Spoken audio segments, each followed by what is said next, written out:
Zuma to deliver keynote address at Human Rights Day celebration in Paarl, and magistrate strike is continuing with no sign of negotiations in sight.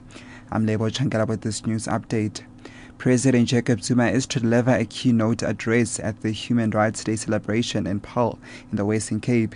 Human Rights Day in the country is linked with a 21 March 1960 when 69 people died during Sharpeville massacre when police fired on a peaceful crowd that had gathered to protest against past laws.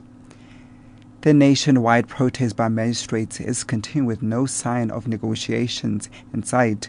Judicial Officers Association President Nazim Jomath says their position has not changed, and if the Justice Department has not responded by the end of the week, the protest will escalate.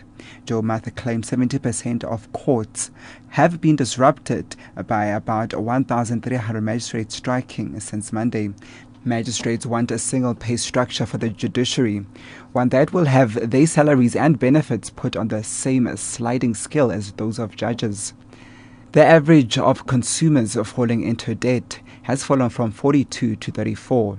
Debtbuster spokesperson Ian Watson says latest data is worrying as it shows that the younger generation is getting into trouble with debt quickly. Nearly 50% of all credit-active consumers are struggling with debt repayments. Watson says once a young person has too much unsecured debt, they are likely to ever be able to buy a house, start a business, or save for the future. In recent years, unsecured credit has been growing at a rate of up to 40%. And ADEX and RX Group has agreed to buy BP and Masana Petroleum Solutions, a liquefied petroleum gas distribution business in South Africa, as it seeks a bigger stake in the booming African fuels market. RX Energies, chaired by billionaire Jean-Claude Aganda, says it expects to finalize the deal in the third quarter of 2013. The BP and Masana businesses in South Africa generate annual sales of around 60,000 tons of LPG. The value of the sale has not been disclosed. Aganda has said that the group plans to invest 3 billion rand in Africa's energy sector.